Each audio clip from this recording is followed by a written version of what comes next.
देखिए, मैं लोकसभा का चुनाव नहीं लड़ रहा, लेकिन प्रचार के लिए जरूर जाऊंगा, पार्टी के प्रचार के लिए पूरे देश में जाऊंगा। अरविंद केजरीवाल वर्सेस राहुल का आजकल चर्चा शुरू हो गई है, बहस शुरू हो गई है। देश की राजनीति ये नहीं है। अरविंद केजरीवाल भी इम्पोर्टेंट नहीं है, मोदी जी भी इम्पोर्टेंट नहीं है, राहुल जी भी इम्पोर्टेंट नहीं है। देश की राजनीति बेसिकली भ्रष्टाचार और महंगाई के खिलाफ है। तो उनका व्यक्तिगत मत होगा, अभी कोई बहुत इस विषय पर कोई चर्चा नहीं हुई है, ये उनका पर्सनल अभिमत होगा, क्योंकि उनका पूरा ध्यान इस समय दिल्ली की सरकार पर केंद्रित। हमने बार बार कहा है कि राहुल बनाम मोदी की लड़ाई इस देश के लिए दुर्भाग्यपूर्ण है। इस देश को इससे बेहतर विकल्प होने चाहिए। केजरीवाल जी का नाम हो सकता है क्या? मेरा तो सपना होगा कि अरविंद केजरीवाल हो, मैं तो समझता हूँ वो इस काबिल हैं। अरविंद केजरीवाल का दिल्ली का मुख्यमंत्री बनने के बाद अब उनकी आम आदमी पार्टी कुछ ही महीनों में होने वाले लोकसभा चुनावों की तैयारी में भी जुट गई है। क्या अरविंद केजरीवाल और उनकी आम आदमी पार्टी दिल्ली विधानसभा में मिली सफलता को देश भर में दोहरा पाएगी? और क्या अरविंद केजरीवाल नरेंद्र मोदी और राहुल गांधी के पीएम बनने के खेल को बिगाड़ सकते हैं? व्यक्ति विशेष में आज हम इन्हीं सवालों का जवाब तलाश करेंगे। लेकिन आइए सबसे पहले देखते हैं किस तरह दिल्ली से निकली आम आदमी पार्टी पूरे देश में बढ़ाने की कोशिश कर रही है अपना कुनबा।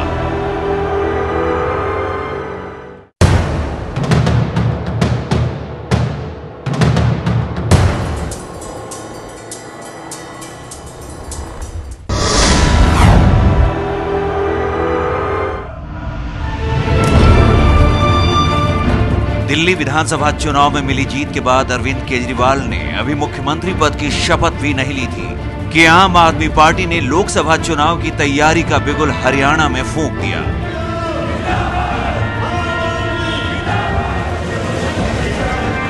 दिल्ली के पड़ोसी राज्य हरियाणा में पार्टी के विस्तार की कमान संभाली है आम आदमी पार्टी के रणनीतिकार योगेंद्र यादव ने।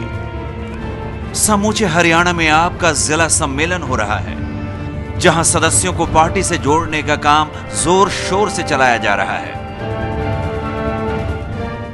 आने वाले 1 महीने के अंदर हर राज्य में मीटिंग्स करके जो फॉर्म आएंगे उनकी जांच करा के ये पता किया जाएगा कि किन सीटों पर हमको अच्छे उम्मीदवार मिल रहे हैं और कहां हम चुनाव लड़ सकते हैं। आम आदमी पार्टी का मानना है कि यादव को पेश करने से लोकसभा चुनाव में भी उन्हें फायदा मिलेगा और हरियाणा में होने वाले अगले विधानसभा चुनाव की जमीन भी तैयार हो सकेगी।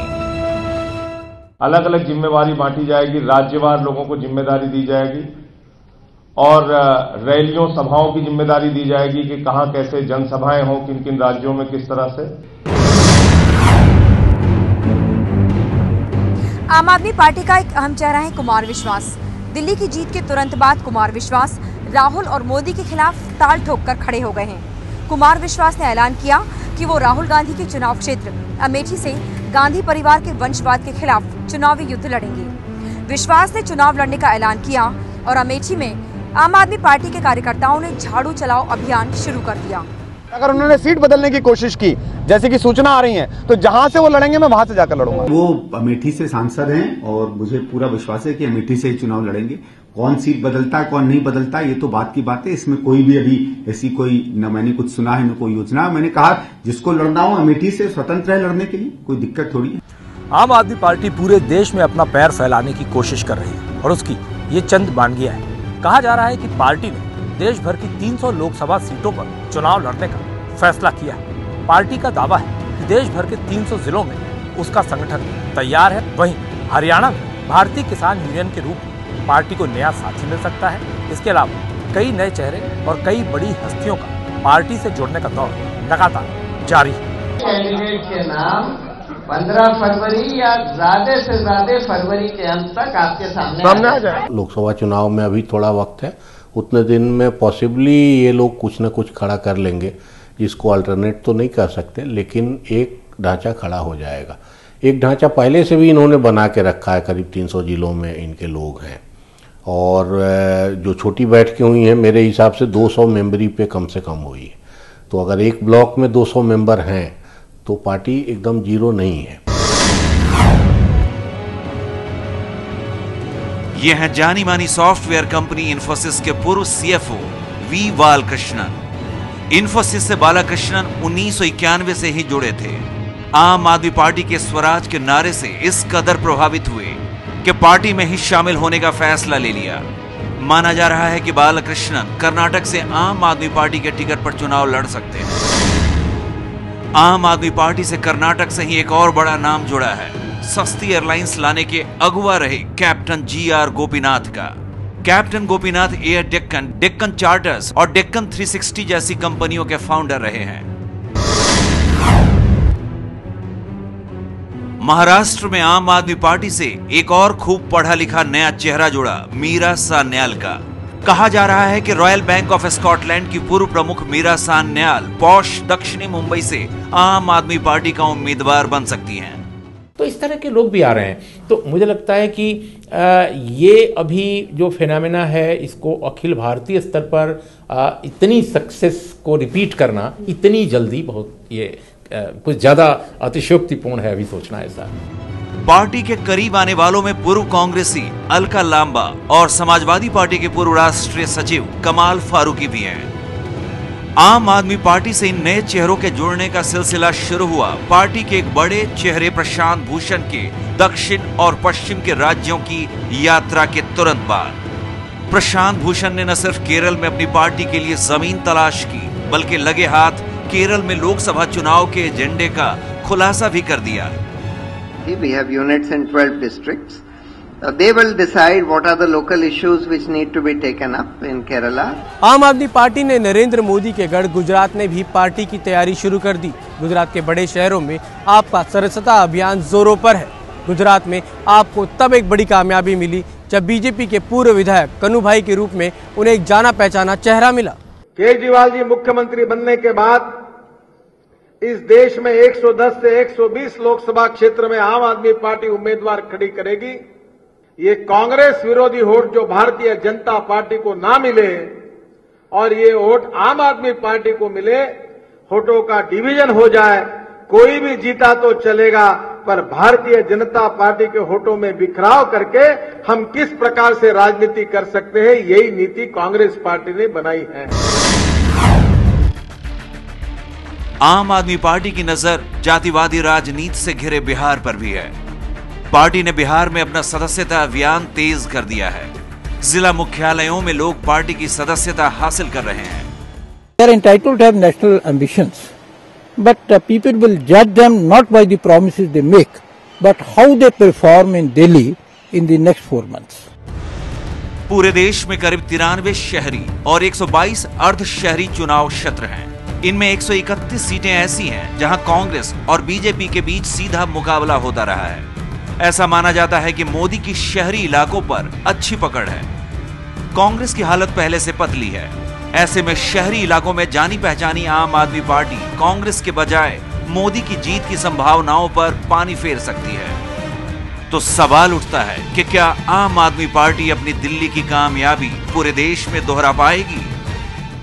लोकसभा चुनाव में दिल्ली की कामयाबी को दोहराना हूबहू उसी तरीके से ऐसा नहीं संभव है, क्योंकि ये देश बहुत बड़ा है। जैसा मैं आप ही समझती हो, इस देश में नॉर्थ ईस्ट रीजन है, इस देश में साउदर्न इंडिया है, वेस्टर्न पार्ट है। आई मीन इतने सारी विभिन्नताएं हैं, डाइवर्सिटीज हैं, कास्ट, क्रीड, रिलीजन, कम्युनिटीज। तो आम आदमी पार्टी को अभी अपनी पहचान उन जगहों पे बनाने में वक्त लगेगा। दिल्ली विधानसभा चुनाव के नतीजों के बाद राजधानी में किसी की सरकार नहीं बनी। अपने खिलाफ चुनाव लड़ने वाली नवजात पार्टी आम आदमी पार्टी को कांग्रेस ने बिना शर्त समर्थन का ऐलान कर दिया। जनता का मत जानने के बाद केजरीवाल दिल्ली के मुख्यमंत्री बने। अब यहीं से सियासी खेल ने पलटी मारी। नरेंद्र मोदी बनाम राहुल गांधी की चुनावी जंग में अरविंद केजरीवाल नाम का एक शख्स आ गया। एक ऐसा शख्स जिसकी छवि भ्रष्टाचार के खिलाफ जंग लड़ने वाले योद्धा की है। कि आम आदमी पार्टी के सबसे बड़े लीडर अरविंद केजरीवाल हैं। ये सबको पता है, पार्टी के लीडर वो हैं, लेकिन प्रधानमंत्री कौन होगा नहीं होगा ये आम आदमी पार्टी या उसकी सरकार के लिए कोई अहमियत नहीं रखता।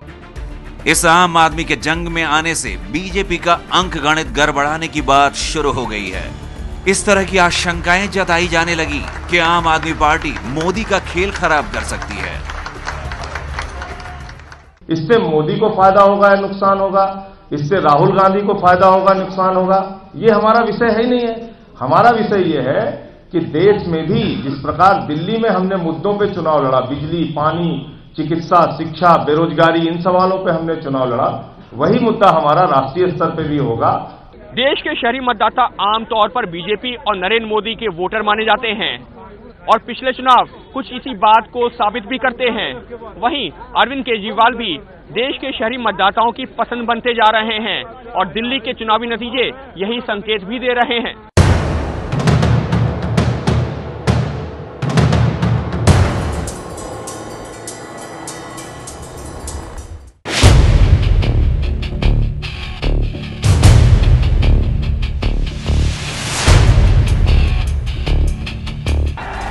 राजनीतिक पंडितों ने यह भी कहना शुरू कर दिया है कि अरविंद केजरीवाल की पार्टी लोकसभा चुनाव में 40 से 50 सीटें जीत सकती है। इसके पीछे तर्क ये दिया जा रहा है कि शहरी आम आदमी भ्रष्टाचार और महंगाई से आजिज आ चुका है और वो मतदाता आम आदमी पार्टी के करीब आ सकता है। देहाती इलाकों में दिक्कत होगी। शहरी इलाकों के बारे में जो 200 से ऊपर सीटें हैं उनके बारे में ये लगता है कि अगर ये लोग बाहर निकले तो उन इलाकों में असर पड़ेगा। और प्लस ऐसे इलाके देश में मेरे ख्याल से 50 के करीब हैं जहां जन आंदोलन डिफरेंट किस्म के चल रहे हैं, जल जंगल जमीन की लड़ाई। तो अगर उन पॉइंट्स को भी ये जमा करेंगे तो वहां भी ये एक अल्टरनेट दे सकते हैं। अगर ऐसा होता है तो देश के कई बड़े शहरों की कुछ लोकसभा सीटों पर आम आदमी पार्टी को कामयाबी मिल सकती है।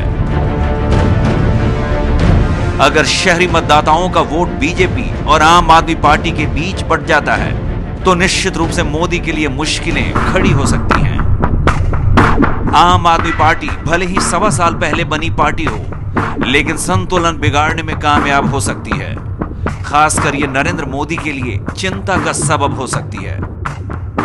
आम आदमी पार्टी ने इस बीच में दिल्ली में जो सफलता उसने हासिल किया और कामयाबी जिस तरह दर्ज कराई, उससे यह लगता है कि मोदी की जो शहरी क्षेत्रों में जो बढ़त थी, जो अपर मिडिल क्लास में बढ़त थी, जो अपर कास्ट में बढ़त थी और साथ साथ जो सर्विस सेक्टर है हमारे देश का, सेवा क्षेत्र जिसे कहते हैं, उसमें काम करने वाले नौजवान लड़के लड़कियां, उनमें भी उनका एक क्रेज हो रहा था। उस बढ़त को आम आदमी पार्टी ने काटने में एक हद तक सफलता पाई है। जानकार ये भी कह रहे हैं कि दिल्ली का भूगोल और महानगर में रहने वाले लोगों की मानसिकता पूरे देश का प्रतिनिधित्व नहीं करती। दिल्ली एक बहुत ही छोटा शहरी राज्य है जहां मतदाताओं की प्राथमिकताएं और पसंद अलग अलग हैं। दिल्ली के वोटरों की पसंद के आधार पर बिहार या उत्तर प्रदेश के मतदाताओं के मूड का आकलन करना बहुत मुश्किल है। इसी तरह दक्षिण या उत्तर पूर्व के राज्यों के वोटरों को भांपना मुश्किल है। उनकी समस्याएं अलग हैं। बिहार और उत्तर प्रदेश में जाति और धर्म मतदाताओं के अंदर तक इतने गहरे समाये हुए हैं कि अंत में सारी रणनीति की योजनाएं धरी की धरी रह जाती हैं। इतना ही नहीं, अपने अपने राज्यों में क्षेत्रीय पार्टियां मजबूत हैं जिनका अपना वोट बैंक भी है। क्या केजरीवाल उसमें सेंध लगा पाएंगे, ये कहना मुश्किल है। एक नई पार्टी है, देश के पैमाने पर अभी जो मुख्य मुद्दों पर उनकी समझ क्या है, उनकी नीतियां स्पष्ट किया जाना चाहिए। वो स्पेल आउट करे अपनी नीतियां। दिल्ली में मिली कामयाबी के पीछे सबसे बड़ा योगदान मुफ्त पानी और सस्ती बिजली के कामयाब नारे का रहा है। क्या लोकसभा चुनाव के लिए भी अरविंद केजरीवाल के पास इसी तरह कोई गेम चेंजिंग आइडिया है? कि चुनाव राष्ट्रीय मुद्दों और एजेंडा के ऊपर लड़े जाते हैं, लेकिन आम आदमी पार्टी की अर्थव्यवस्था को लेकर क्या नीति है और विदेश नीति पर उसका क्या नजरिया है, इस बात का आम आदमी पार्टी को अब तक कुछ नहीं पता। ये सही है कि केजरीवाल की पार्टी का दिल्ली के अपने पहले ही चुनाव में 30% वोट हासिल करना और 40% से ज्यादा सीटें हासिल करना किसी चमत्कार से कम नहीं है। लेकिन इस चमत्कार के आधार पर यह आकलन करना कि लोकसभा में मोदी बनाम केजरीवाल हो जाएगा, तो ये थोड़ी जल्दबाजी होगी।